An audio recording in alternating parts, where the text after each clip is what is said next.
আমি এবং আমার ছেলে একদিন একসাথে ঘুমাচ্ছিলাম। আমার স্বামী বিদেশ থাকে।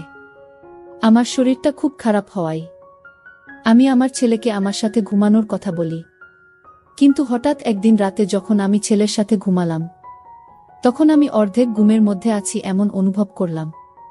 কেউ আমার সাথে বাজে কিছু করার চেষ্টা করছে। ঠিক সেই মুহূর্তে আমার ঘুম ভেঙে যায়। আর ঘুম ভেঙে আমি দেখলাম আমার ছেলে পাগলের মতো কি যেন করতে চাইছে। আর তা দেখে তো আমার মাথায় আগুন ধরে গেল। বন্ধুরা, আমার ছেলে কি করেছিল সেদিন রাতে যা দেখে আমার পুরো মাথায় নষ্ট হয়ে গিয়েছিল। জানতে হলে পুরো গল্পটি শুনতে হবে। তাহলে চলুন বন্ধুরা, গল্পটি শুরু করি। গল্পটি শুরু করার আগে বন্ধুরা, তোমাদের নিকট আমার বিশেষ অনুরোধ, দয়া করে তোমরা আমার চ্যানেলটি সাবস্ক্রাইব করে আমাকে সাপোর্ট করবা। আমি পূর্ণিমা। আমি দেখতে খুবই সুন্দরী, লাবণ্যময়ী। আমার বয়স 34 বছর। আমি ঢাকায় বনশ্রীতে থাকি। আমার এক ছেলে এক মেয়ে। মেয়ের বয়স 12 আর ছেলের বয়স 16। আমার বিয়ে হয়েছে এক প্রবাসী স্বামীর কাছে। বিয়ের কিছুদিন পর আমার স্বামী বিদেশে প্রবাসে চলে যায়। তারপর থেকে আমাকে অনেক কষ্ট করতে হয়েছে।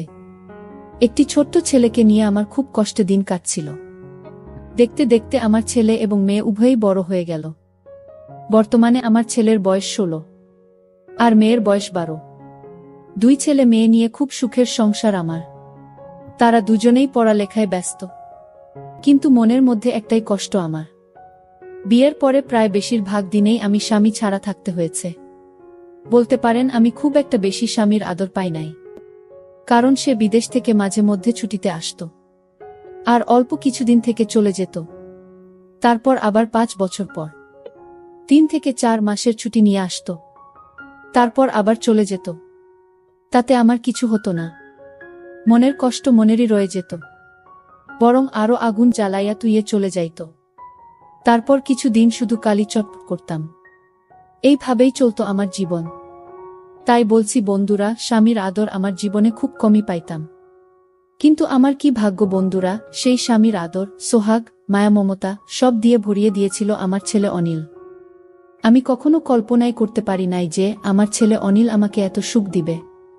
বন্ধুরা, আমার ছেলে অনিল, সে ক্লাস এসএসসিতে পড়তেছে। দেখতে খুব সুন্দর শান্তর, আমার মতোই হয়েছে। আমার ছেলেও হ্যান্ডসাম, অনেক স্মার্ট। যে কোনো মেয়ে দেখলেই আমার ছেলের প্রেমে পড়ে যায়। আমি আমার ছেলের প্রতি অনেক যত্ন নিতাম, মানে অনেক ভালোবাসতাম আমার ছেলেকে। সবসময় আমার ছেলের সাথে আমি ফ্রি থাকার চেষ্টা করতাম। আমার ছেলের সাথে আমি বন্ধুর মতো সব সময় আচরণ করতাম। বন্ধুরা, একদিন রাতের ঘটনা। আমার ছেলে ওয়াশরুমে গিয়েছিল। ওয়াশরুম থেকে বের হতে একটু দেরি হচ্ছিল। হঠাৎ করে আমার ছেলের মোবাইলে একটি মেসেজ চলে আসলো। মেসেজটি দেখে আমি খুব হিমশিম খেয়ে গেলাম। মেসেজটা খুব বিশ্রী ভাষায় লেখা ছিল। তবে বন্ধুরা, এইটুকু বুঝতে পারছি যে মেয়েটি আমার ছেলেকে মেসেজটা দিয়েছে, সে নিশ্চয় আমার ছেলের খুব পরিচিত এবং সে আর আমার ছেলের মধ্যে নিশ্চয় খারাপ কোনো সম্পর্ক আছে। প্রকৃতপক্ষে মেসেজটি দেখে আমার মন খারাপ হয়ে গেল। মেসেজটি দেখে আমি মনে মনে ভাবলাম, কে এই মেয়ে? তাহলে কি আমার ছেলে এই মেয়ের সাথে সম্পর্কে জড়িয়ে গেল? আমার ছেলে কি তাহলে নষ্ট হয়ে গেল? যদি তাদের মধ্যে এরকম ধরনের সম্পর্ক নাই থাকে, তাহলে কেনই বা এই মেয়েটি এরকম বিশ্রী মেসেজ দিবে? মেসেজটি দেখে আমার মনটা খারাপ হয়ে গেল।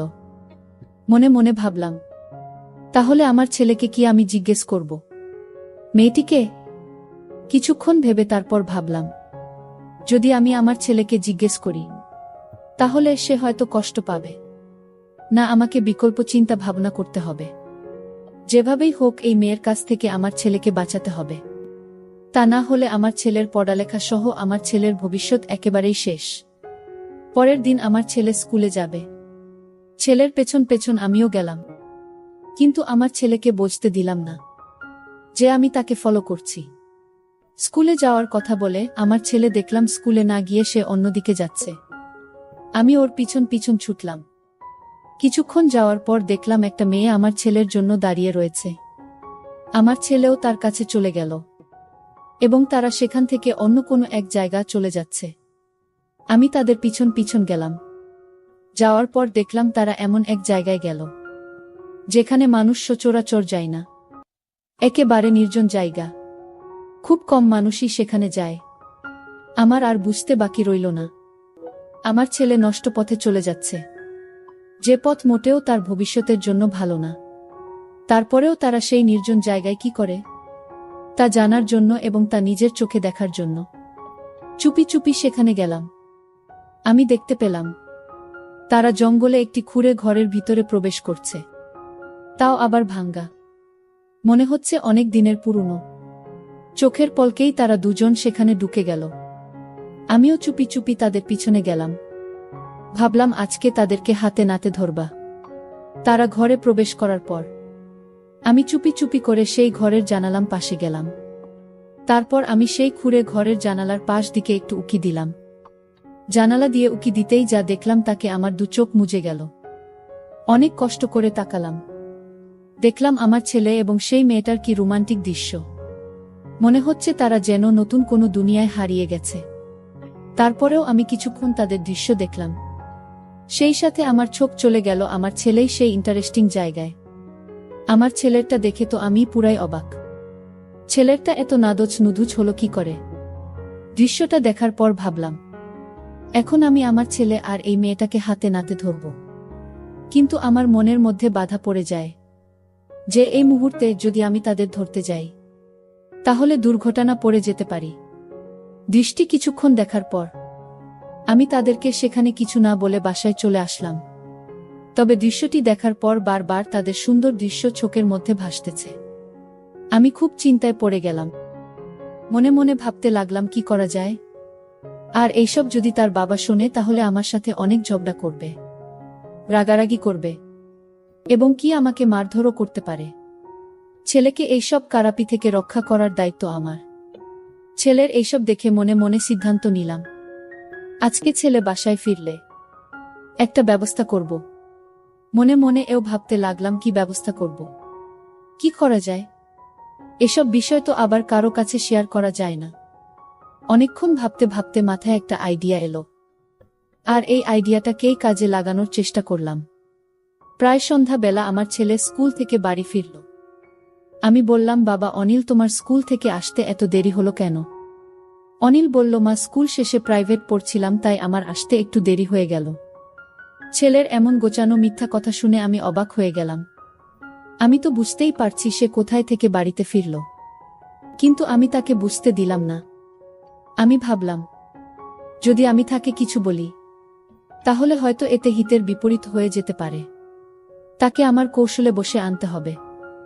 সেদিন থেকেই আমার ছেলের সাথে প্রেমের অভিনয় শুরু করি, যাতে কোনো মেয়ে আমার ছেলেকে নষ্ট না করতে পারে এবং আমার ছেলেকে আকৃষ্ট না করতে পারে। সেজন্যই আমার এই চিন্তা ভাবনা। কিন্তু এই চিন্তা ভাবনা যে এত গভীরে চলে যাবে তা কখনো কল্পনাও করতে পারিনি। সেই দিন রাতে আমি আমার ছেলেকে বললাম, বাবা অনিল, তোমার মুখ এমন দেখাচ্ছে কেন? অনিল বলল, না মা, কিছু না। তারপর আমি বললাম, অনিল, আজকে তোমার সাথে আমি একটু গল্প করব। অনিল বলল, মা, কিসের গল্প? আমি বললাম, অনিল, তোমার সাথে আমার অনেক কথা আছে। চলো আজকে আমরা আগে একটু গল্প করি, তারপর কথা বলি। আর সেই সাথে আমি নিজেকে একটু অন্যরকম ভাবে উপস্থাপন করলাম, যাতে সে আমাকে দেখে আকৃষ্ট হয়। আমি তার সাথে ওপেন ভাবে চলার চেষ্টা করলাম। তারপর অনিল দেখছি মাঝে মাঝে আমার দিকে তাকাচ্ছে, আর কি যেন ভাবছে। তারপর তার সাথে আমি অনেকক্ষণ গল্প করলাম। গল্পের করতে এক সময় আমি অনিলকে বললাম, বাবা, আমার গা খুব ব্যথা করছে, একটা মেসেজ করে দাও। আমার কথা শুনে অনিল আমার দিকে হা করে চেয়ে রইল। অনেকক্ষণ ছেলে সেবা পেয়ে আমার ঘুম ঘুম ভাব পেল। তারপর আমি অনিলকে বললাম, বাবা অনিল, আজকে আমার খুব খারাপ লাগতেছে। তুই আজকে আমার এখানে থাকবে? কেন জানি আমি আমার ভয় ভয় লাগতেছে।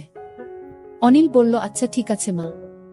তারপর আমি আর আমার ছেলে অনিল একসাথে ঘুমিয়ে পড়লাম। রাত যখন গভীর হলো তখন আমি বুঝতে পারলাম কেউ যেন আমার সাথে চুপি চুপি অন্যরকম কিছু করার চেষ্টা করছে। অনেক দিন পর কারো এমন অবস্থা অনুভব করতে পেরে আমার ঘুম ভেঙে গেল। আমি বুঝতে পারলাম নিশ্চয় আমার ছেলে অনিল, কারণ আমার রুমে তো অনিল ছাড়া আর কেউ নাই।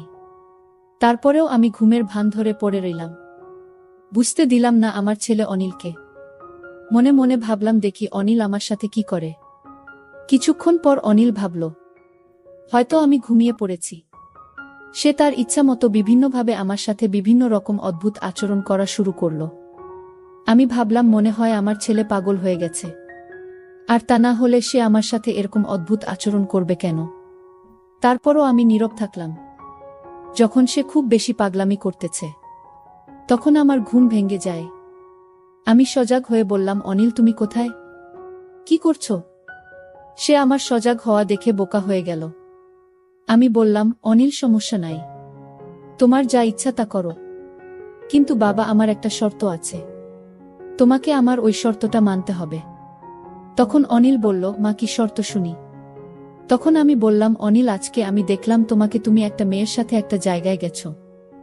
যেখানে তুমি গিয়েছিলে সেই জায়গাটা ভালো না, তবে তোমাকে কথা দিতে হবে তুমি আর কোনোদিন সেই জায়গায় যাবে না।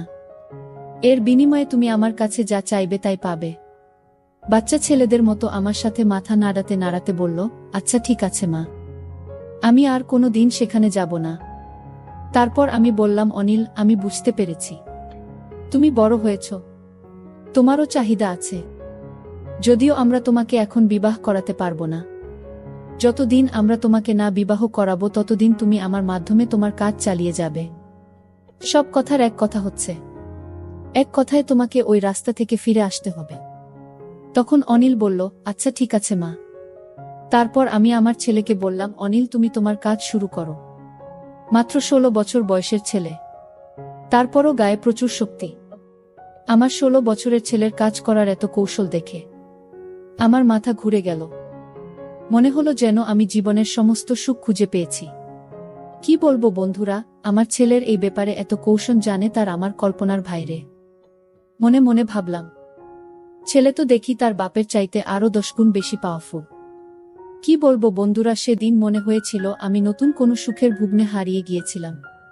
সে এরকম কৌশলেই ব্যবহার করেছিল, তা আমি আগে কখনো কল্পনাও করতে পারি না। তার একদিনের কাজের ফলে প্রায় 1 সপ্তাহ পর্যন্ত আমি খারাপ অবস্থায় ছিলাম। তারপর প্রতিদিনই আমার ছেলে অনিল এবং আমার এক অন্যরকম মাস্তি হতো, যে মাস্তির রহস্য আজও পর্যন্ত কেউ জানে না। কিন্তু সত্যিকার অর্থেই আমার ছেলের ভালোবাসা পেয়ে আমি যে এতদিনের ক্ষুধার্ত ছিলাম, আমার যে অপূর্ণতা ছিল, সব আমার ছেলে পূরণ করে দিয়েছিল। বন্ধুরা, মনের টান এবং চাহিদা অনেক সময় জাত পাত কুল কিছু মানে। সে শুধু তখন উষ্ণ চোয়া, যা পেলে সে তখন হয়ে যায় চিরশান্ত। পরিশেষে বন্ধুরা, আমি তোমাদেরকে বলবো, এই কাজটি করাতে আমার 2টি উপকার হলো। এক হলো আমি আমার অতৃপ্ত ভালোবাসাকে তৃপ্ত দিতে পেরেছিলাম। 2 হলো আমার ছেলেকে খারাপ রাস্তা থেকে ফিরিয়ে আনতে পেরেছিলাম। যাই হোক, এখন আমার ছেলেই আমার সব, আমার সুখ, আমার শান্তি, আমার দুনিয়া, আমার বেঁচে থাকার অবলম্বন। বন্ধুরা, আজকে এই পর্যন্তই। গল্পটি তোমাদের কেমন লাগলো তোমরা অবশ্যই কমেন্ট করে জানাবা। আমি আবার আসব তোমাদের মধ্যে নতুন কোনো মজাদার গল্প নিয়ে। বন্ধুরা, ভিডিওটি যদি ভালো লাগে তাহলে একটি লাইক দিন। আর তোমরা যদি এইরকম ধরনের ইন্টারেস্টিং ভিডিও পেতে চাও, তাহলে দয়া করে আমার চ্যানেলটি সাবস্ক্রাইব করো। পরিশেষে তোমাদের সকলের সুস্বাস্থ্য কামনা করি। জন্য তোমাদের সকলকে অসংখ্য ধন্যবাদ। তখন সিয়াম বলল, আমার জন্য তুমি শুধু শুধু জেগে থাকবে কেন? কাল থেকে আমি পড়ার ঘরটাই ঘুমাবো, আর নানা নানিকে যখন খাবার দাও তখন আমাকেও ডাক দিও, ওই সময় আমিও খেয়ে নেব। আমি বললাম, সন্ধ্যা রাতে খেয়ে নিলে রাত জেগে পড়তে পড়তে ক্ষুধা লাগবে যখন, তখন কি খাবে? আর তাছাড়া এত বড় ঘর থাকতে তুমি ওই ঘরে ঘুমাবে কেন? আমি কি কখনো বলেছি তোমার জন্য আমার সমস্যা হচ্ছে? তুমি কি বাহিরের কেউ? তুমি তো আমাদের নিজেদের মানুষ, তোমার জন্য এইটুকু করতে পারবো না? সিয়াম বলল, ঠিক আছে মামি, অনেক রাত হয়েছে, এবার ঘুমাও, এই ব্যাপারে সকালে তোমার সাথে আলাপ করব। এটা বলেই সিয়াম সোজা তার বিছায় গিয়ে শুয়ে পড়ল, আর আমিও আমার রুমে চলে আসলাম। তবে আর যাই হোক, আজ প্রথম সিয়াম আমার সাথে এত কথা বলেছে, কিন্তু একবারও আমার চোখের দিকে তাকায়নি। এখন সকাল 8টা, সিয়াম এখনো ঘুম থেকে ওঠেনি। কাল অনেক রাতে ঘুমিয়েছে, তাই একটু বেশি ঘুমাচ্ছে। এমনিতে প্রতিদিন সকাল 6টার সময় ঘুম থেকে উঠে উঠোনে হাঁটাহাঁটি করে। সিয়ামকে কখনো সকালে পড়তে দেখিনি। সিয়ামকে ডাক দিতে হবে কারণ 10টায় ক্লাস আছে। তাই সিয়ামকে ডাক দিলাম। সিয়াম, সিয়াম ওঠো, 8টা বাজে, কলেজে যাবে না? সিয়াম বলল, কয়টা বাজে? 8টা। 8টা বাজে বলতেই লাফিয়ে উঠল। তারপর গোসল করতে গেল। মিনিট 10 মধ্যে গোসল শেষ করে নাস্তা খেয়ে সোজা কলেজে চলে গেল। এরপর ঠিক 2টার সময় কলেজের ক্লাস শেষ করে বাসায় ফিরল। মাঝে মধ্যে অবশ্য 12টা-1টার দিকেও চলে আসে। পড়ার ঘরে বই খাতা রেখে গোসলখানায় হাত মুখ ধৌত করতে গেল। এদিকে আমি খাবার নিয়ে বসে আছি। সিয়াম ঘরে আসলো। তারপর আমার দুজনে একসাথে দুপুরের খাবার খেলাম। খাবার খাওয়ার সময় কোনো কথা হলো না। শুধু জিজ্ঞেস করেছিলাম কলেজে ঠিকমতো ক্লাস হয় কিনা। বাচ্চা ছেলের মতো মাথা নেড়ে শুধু বলেছিল হ্যাঁ, শুধু এইটুকুই। খাবার খেয়ে সিয়াম তার পড়ার ঘরে গিয়ে শুয়ে রইল। সিয়াম অবশ্য দিনের বেলা ওই ঘরটায় ঘুমায়। সন্ধ্যা হয়ে গেল। সিয়াম ঘুম থেকে উঠছে না। আমি পড়ার ঘরটায় গিয়ে সিয়ামকে ডাক দিলাম। আমার ডাক শুনে ঘুম থেকে উঠে বিছানায় বসল। আমার দিকে তাকিয়ে বলল, কি হয়েছে? ডাকছো কেন মামি? আমি বললাম, না কিছু না। সন্ধ্যা হয়ে গেল, তুমি এখনো ঘুমাচ্ছ, পড়তে বসবে না? সিয়াম বলল, সন্ধ্যা হয়ে গেছে নাকি? দেখি কয়টা বাজে। সিয়াম পড়ার টেবিলে রাখা তার হাত ঘড়িটায় টাইম দেখে গোসলখানায় হাত মুখ ধৌত করার জন্য চলে গেল। আমি তার পড়ার ঘরটাই বসে রইলাম। হাত মুখ ধৌত করে সিয়াম পড়ার ঘরে আসলো। আমার দিকে তাকিয়ে বলল, তুমি এখনো এখানে কি করো? রান্নার কাজ শেষ? আমি বললাম, সেই কখন শেষ করেছি। কেন, ক্ষুধা লাগছে নাকি? সিয়াম বলল, আরে না, কি যে বলো, এই সন্ধ্যার সময় ক্ষুধা লাগে নাকি? তবে চা হলে ভালো হতো। আমি বললাম, চা পাতা মনে হয় ঘরে নেই। কাল থেকে তোমাকে চা করে দেব, ঠিক আছে? সিয়াম বলল, ঠিক আছে। এখন যাও, আমি পড়তে বসব। আমি বললাম, আচ্ছা বাবা, তুমি মনোযোগ দিয়ে পড়ো, আমি গেলাম। আমি আমাদের বড় ঘরটায় চলে আসলাম। ঘণ্টা 2 পরে শ্বশুর শাশুড়িকে রাতের খাবার দিলাম। শ্বশুর শাশুড়ি খাচ্ছে। আমি পাশেই বসে আছি। হঠাৎ শ্বশুর বলল, বৌমা, সিয়াম ঠিকমতো পড়ালেখা করে তো? তুমি একটু খেয়াল রেখো। আমি বললাম, বাবা আপনি কোনো চিন্তা করবেন না, সিয়াম খুব ভালো ছেলে, তাকে পড়ার জন্য বলতে হয় না। সে নিজেই নিজের পড়া শেষ করে নেয়। শ্বশুর বলল, তা জানি, কিন্তু তারপরেও আমাদের দায়িত্ব আছে না? আমি বললাম, সিয়ামকে নিয়ে আপনাদের কোনো চিন্তা করতে হবে না, আমি সারাক্ষণই তার সাথে সাথে আছি। আর বাবা কাল সকালে সিয়ামের জন্য দোকান থেকে চা পাতা নিয়ে আসবেন। সিয়াম আজ সন্ধ্যার সময় চা চেয়েছিল, আমি বলছি কাল থেকে দেব। শাশুড়ি বলল, সিয়ামদের বাড়িতে সবাই চা খাওয়ার অভ্যাস। আমিও একবার তোমাকে বলবো বলবো বলেও ভুলে গেছি। তোমার শ্বশুরের আনার দরকার নেই। বাজার সদাই যা লাগে এখন থেকে সিয়ামকে দিয়েই নিয়ে আসবে। সিয়ামকে সকালে আমি বলে দেব। আর বৌমা, সকালে নাস্তা করার সময় আমাকে মনে করিয়ে দিও, আমি সিয়ামের সাথে কথা বলবো। আমি বললাম, ঠিক আছে মা। আমি তাদের খাওয়া শেষ হওয়া পর্যন্ত বসে রইলাম। খাওয়া শেষে বাসনপত্র গুছিয়ে আমার রুমে গিয়ে মোবাইলে বাড়িতে মায়ের সাথে কথা বললাম। কথা বলতে বলতে রাত প্রায় 10টা বেজে গেল। এবার দেখি সিয়াম কি করছে। আমি দরজা খুলে সিয়ামের পড়ার ঘরের কাছে গেলাম। ঘরের কাছে যেতেই সিয়ামের পড়ার শব্দ পাইলাম। পড়ার শব্দ পেয়ে আমি আর ঘরে ঢুকলাম না, কারণ সিয়াম রাগ করতে পারে। তাই বড় ঘরে চলে আসলাম। রাত প্রায় 11টার উপরে, কিন্তু সিয়াম এখনো ঘরে আসছে না। আমি একা একা জেগে আছি। পড়ার ঘরে যে যাব সেটারও সাহস পাচ্ছি না, কারণ আমি রাতের বেলা অন্ধকারে ভয় পাই। তাই বাহিরে না গিয়ে সামনের জানালা খুলে বসে রইলাম। অপেক্ষার পর অপেক্ষা, কিন্তু সিয়াম ঘরে আসছে না। পড়ার ঘরে না হয় ঘুমাবে, কিন্তু খেতে আসবে তো? আমার কিচ্ছু ভাল লাগছে না। কি করব ভেবে পাচ্ছি না। শ্বশুরকে ডাকবো নাকি ডাকবো না তাও বুঝতে পারছি না। এভাবে অপেক্ষা করতে করতে রাত প্রায় 12:30 বেজে গেল। এরপর আমি অপেক্ষা করতে করতে কখন যেন ঘুমিয়ে গেলাম। সকালে ঘুম থেকে উঠে শাশুড়িকে আমি জিজ্ঞেস করলাম, মা, সিয়াম ঘরে আসে নাই? শাশুড়ি বলল, না, কেন, কি হয়েছে বৌমা? আমি বললাম, না কিছু না মা, সিয়াম কাল রাতে বড় ঘরে আসে নাই, পড়ার ঘরেই ঘুমাইছে। আমি অনেক রাত পর্যন্ত অপেক্ষা করে কখন যে ঘুমিয়ে পড়েছি নিজেও জানি না। শাশুড়ি বলল, কি বলো বৌমা? সিয়াম পড়ার ঘরে ঘুমাবে কেন? এই ঘরে কি তার সমস্যা হয়? আমি বললাম, কি জানি মা। আমি তো সারাক্ষণই তার খেয়াল রাখি। আমার মনে হয় সিয়াম আমাকে লজ্জা পায়। আচ্ছা মা, আমাকে লজ্জা পাওয়ার কি আছে? আমি তো ওর মার মতোই, তাই না? শাশুড়ি আমাকে বলল, সিয়ামকে ডাকো।